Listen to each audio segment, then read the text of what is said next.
बाबा कर्म की गहन गति पर बच्चों का बहुत ध्यान खिंचवाते थे। सायन मुंबई से ब्रह्मा कुमारी संतोष बहन जी अपने अनुभव इस प्रकार सुनाती है कि ब्रह्मा बाप से मैं पहली बार 1965 में मिली। उसी समय हिस्ट्री हॉल बना था, उसमें ही साकार बाबा से मिली थी। बाबा से पहली मुलाकात में कभी भूल नहीं सकती। मैं तो मधुबन यह देखने आई थी कि यह लोग कहते हैं कि निराकार परमात्मा ब्रह्मा तन में आते हैं। वो कैसे आते हैं अथवा आते भी है या नहीं आते, इस प्रश्न का उत्तर पाने के लिए मैं बाबा से मिलने आई थी। पहली ही नजर में मुझे यह विश्वास हो गया था कि परमात्मा सिर्फ इसी तन में आ सकते हैं और कोई तन में नहीं, क्योंकि बाबा का दिव्य व्यक्तित्व और फरिश्ता रूप था। ऐसा रूप मैंने जिंदगी में कहीं नहीं देखा था। बाबा के व्यक्तित्व और रूहानी स्नेह ने मुझे आकर्षित कर लिया।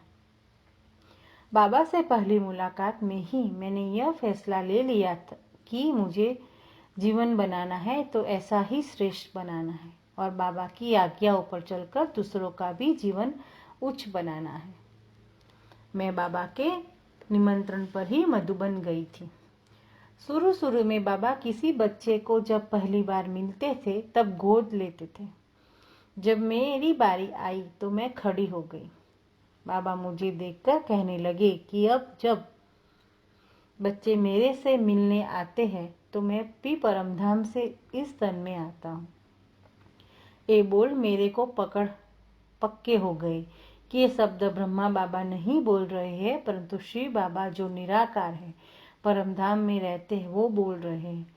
जब मैं मुंबई में ज्ञान में आई थी तो बाबा को पत्र लिखा था कि बाबा मैं आपसे मिलना चाहती हूँ। बाबा ने तुरंत मुझे पत्र लिखा था कि बच्ची बाबा के पास बहुत संतोष है, बाबा भी देखना चाहता है कि यह कौन सी संतोष है, तुरंत आ जाओ बाबा के पास। इसी प्रकार मैं मधुबन बाबा के निमंत्रण से आई थी। बाबा ने मुझे इतना प्यार दिया कि मैं एक पल सारी पुरानी दुनिया भूल गई। बच्ची तुम ही बड़ी हो गई हो। मुरली सुनाते सुनाते जब बाबा मेरी तरफ देखते थे तब मुझे यह भी अनुभव होता था कि बाबा मेरे मस्तक से मेरा भविष्य अथवा जन्म पत्री पढ़ रहे हैं। उस समय मेरी आयु 18-19 वर्ष की होगी। मुझे देखकर बाबा ने कहा, बच्ची तुम बड़ी हो गई हो, अभी तुमको बाबा की सेवा पर जाना चाहिए। बाबा ने कहा कि मुझे ऐसे मैनेजर चाहिए जो सभी सेंटरों पर चक्कर लगावे और बाबा को समाचार सुनाए। बाबा की यह बात तो मुझे समझ में नहीं आई, क्योंकि मैं तो उस समय ज्ञान में नई थी और उस समय उतने सेवा केंद्र भी नहीं थे। जो बाबा कह रहा है कि मुझे चक्कर लगाने वाली बच्चियां चाहिए। जब मैं साइंस सेंटर पर रहती थी तब बाबा ने जो भी पत्र लिखे, बाबा ने उनमें जरूर लिखते थे कि बच्ची तुम मुरली चलाने के लिए अपने जैसे और कोई तैयार करो और तुम अन्य सेंटरों पर चक्कर लगाकर आओ। उस समय मुझे यह बात उतनी समझ में नहीं आई, परंतु उसका अर्थ अभी मुझे समझ में आता है। देखिए बाबा कितने दूरांदेशी और बच्चों की जन्मपत्री जानने वाले थे। जब मैं पहली बार बाबा के सामने आई थी तो उस समय मैंने साप्ताहिक कोर्स भी नहीं किया था। वैसे रोज क्लास में जाती थी। मधुबन में ही बाबा ने एक टीचर बहन से मेरा साप्ताहिक कोर्स कराया। जो रात को बाबा मुझसे पूछते थे कि बच्ची तुमने आज क्या समझा, उसको क्लास में बताओ। मैं बाबा के सामने ही सबको उस दिन का पाठ सुनाती थी। उस समय मैं मधुबन में एक सप्ताह रही और रुजेंद्र दादी के साथ मैं आई थी। जब भी बाबा मुझे देखते थे तो कहते थे कि बच्ची तुम बड़ी हो गई हो, तुम्हें सेवा पर जाना चाहिए। मैं सोच में पड़ती थी कि बाबा ऐसे क्यों कह रहे हैं कि सेवा पर जाना चाहिए। मैं अपने लौकिक पिताजी को भी बताकर नहीं आई थी कि मैं आबू जा रही हूँ, क्योंकि वह चाहते नहीं थे कि मैं आश्रम पर जाऊं। आखिर मैंने बाबा से कहा, ठीक है बाबा, आप कहते हैं तो मैं सेवा पर जाने के लिए तैयार हूँ। जहाँ चाहे वहाँ भेज दीजिए। फिर बाबा ने कहा, बच्ची तुम्हारे लौकिक बाप से चिट्ठी चाहिए। मेरे भाई और माँ ज्ञान में चलने के कारण उनको पता था कि मैं मधुबन आई हूँ। बाप को पता नहीं था। मैंने पूछा, क्या माँ की चिट्ठी ले आऊं? बाबा ने कहा, नहीं बच्ची, जब लौकिक बाप जिंदा है तो उसकी ही चिट्ठी चाहिए। बच्ची अभी तो तुम छोटी हो। उस रात श्री बाबा को बहुत याद करके लौकिक बाप को चिट्ठी लिखी थी कि पिताजी, मैं अभी बड़ी हो गई हूँ और अपने बारे में सोच सकती हूँ। मैं सोचती हूँ कि ईश्वरीय सेवा करने में ही सुख शांति है, इसलिए आप खुशीपूर्वक उसके लिए छुट्टी दे। पत्र भेज दिया था, परंतु पिताजी से उसका उत्तर नहीं आया।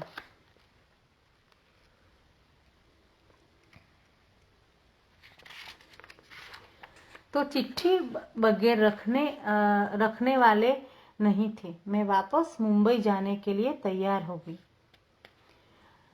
उस समय यज्ञ में यातायात की उतनी सुविधाएं नहीं थी। विजेंद्र दादी के लिए आबू रोड से टैक्सी मंगाई गई थी।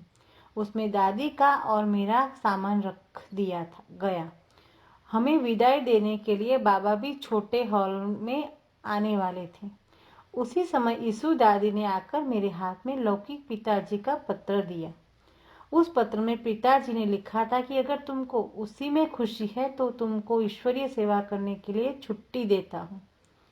इसको पढ़कर मुझे इतनी खुशी हुई कि उस पत्र को लेकर भागते हुए बाबा के कमरे में गई और कहने लगी, बाबा, लौकिक पिता की चिट्ठी आई है, उन्होंने छुट्टी दी है, मैं यहाँ से जाने वाली नहीं हूँ। बाबा ने कहा, चलो बच्ची, बाबा हॉल में आने वाले हैं। मैं फिर कहा, बाबा अभी मैं अपना सारा सामान उतारती हूँ, मैं नहीं जाने वाली हूँ। मैंने आगे आगे जा रही थी, बाबा पीछे पीछे आ रहे थे। जब क्लास में जाकर बाबा बैठे तो मुझे देख बाबा कहने लगे, बच्ची अभी तो तुम छोटी हो। मैंने तुरंत कहा, बाबा आप रोज मुझे कहते थे तुम बड़ी हो गई हो, सेवा में जाना चाहिए, और अभी बोलते हो कि तुम छोटी हो। फिर बाबा ने कहा, बच्ची तुम वही साइंस सेंटर पर रहो, वहाँ तुम्हारे माँ बाप भाई बहन सब है, वही सेवा करो। मैंने कहा, नहीं बाबा, मैं वहाँ नहीं जाऊंगी। मुझे तो आत्मा की उन्नति करनी है। जहाँ लौकिक संबंधी है वहाँ आत्मा की उन्नति हो नहीं सकती, इसलिए मुझे दूसरी जगह भेजो। फिर बाबा ने कहा, ठीक है, तुम पुणे में जनक बच्ची के पास जाओ। फिर बाबा ने विजेंद्रा दादी से कहा, इसको पुणे भेज दो, मुंबई से नजदीक भी रहेगी, जबकि इसके रिश्तेदार मिलना चाहेंगे तब बुला सकेंगे। जाते समय मैंने बाबा से कहा, बाबा जब दूसरी बार मैं आऊंगी तो पार्टी लेकर आऊंगी। बाबा ने कहा, ठीक है बच्ची, बहुत अच्छा। दूसरी बार बाबा से मिलने आई तो 40 भाई बहनों की पार्टी लेकर आई। बाबा बच्चों को देख बहुत खुश हुए और मेरी बहुत महिमा की। बच्ची ने बहुत मेहनत की है, क्वालिटी वाली आत्माएं लाई है। मैंने अनुभव किया कि बाबा सदा बच्चों की विशेषता देख उनकी विशेषताओं की महसूसता कराकर उन्हें आगे बढ़ाते थे। पत्रों द्वारा, बोल द्वारा और टेप में भरकर संबंधित बच्चों को भेजकर उनका उमंग, उत्साह, हिम्मत बढ़ाते थे। बाबा व्यर्थ संकल्प चलने ही नहीं देते थे। बाबा बच्चों के मन को भी पढ़ लेते थे। बच्चों के मन में कोई हलचल भी हो तो उस आत्मा को देखते ही उसको राय, सात्वन आदि देते थे। एक बार बाबा कुटिया में बैठे थे, मैं वहां गई। किसी कारण से मन में हलचल हो रही थी। मुझे देखते ही बाबा तुरंत बोले, बच्ची तुम्हें ड्रामा याद नहीं है? ड्रामा कल्याणकारी है, सदा ड्रामा की पटरी पर चलो तो अचल और अड़ल रहोगी। बाबा व्यर्थ संकल्प चलने ही नहीं देते थे, बच्चों को ज्ञान और शक्ति द्वारा मजबूत बनाते थे। बच्चों के हर पत्र का उत्तर बाबा खुद देते थे। एक बार हमारे गांव से शादी का निमंत्रण आया। मेरी बचपन की खास सहेली की शादी थी। हमें जो भी काम करना होता था हम बाबा से बगैर नहीं करते थे। मैंने बाबा से पूछा, बाबा गांव से सहेली की शादी का निमंत्रण आया है, क्या करूं? बाबा ने तुरंत उत्तर भेजा कि जब तुम्हें शादी नहीं करनी है तो दूसरों की शादी में क्यों जाएगी। इस प्रकार बाबा ने हम बच्चों को हर कदम में कायदे पर चलाते थे। बच्चों के हर पत्र का उत्तर बाबा खुद देते थे। बाबा हर एक ब्राह्मणी को कहते थे कि कम से कम 15 दिन एक पत्र जरूर लिखो। उसमें सिर्फ सेवा का समाचार ही नहीं लिखना होता है, बल्कि ज्ञान कैसे समझाया यह भी लिखना पड़ता था। एक बार मैंने पत्र में लिखा, बाबा मैंने कहा फलाने व्यक्ति को कहा कि इस ज्ञान को हम फ्री मुफ्त में देते हैं। यह हम आत्माओं के परम पिता परमात्मा का ज्ञान है। बाप बच्चों से थोड़ी फीस शुल्क लेते हैं, लेकिन इस ज्ञान की धारणा के लिए 5 खोटे से पैसे जरूर देने हैं। उसके उत्तर में बाबा का लंबा चौड़ा पत्र आया कि तुमने 5 खोटे पैसे क्यों बोला, वो लोग समझेंगे कि पैसा मांगते हैं। इस तरह बाबा हम बच्चों की हर बात पर ध्यान देते थे और सुधारते थे।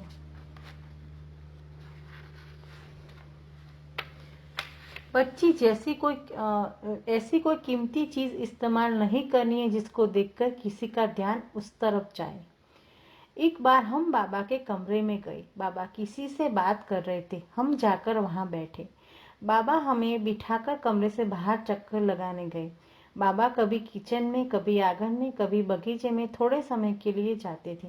जब वहां बाहर जाकर वापस आए तो बाबा की नजर कमरे से बाहर निकाली हुई किसी बहन की चप्पल पर पड़ी। तब बाबा ने अंदर आकर हम लोगों से पूछा कि बाहर जो चप्पल है वो किसकी है। बहुत अच्छी चप्पल है, किसकी है? आओ बच्ची, इधर आओ।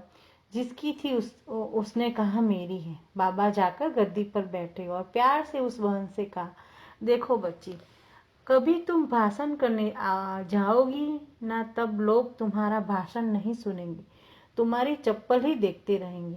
फिर बाबा ने कहा, बच्ची तुमको साधारण रहना है।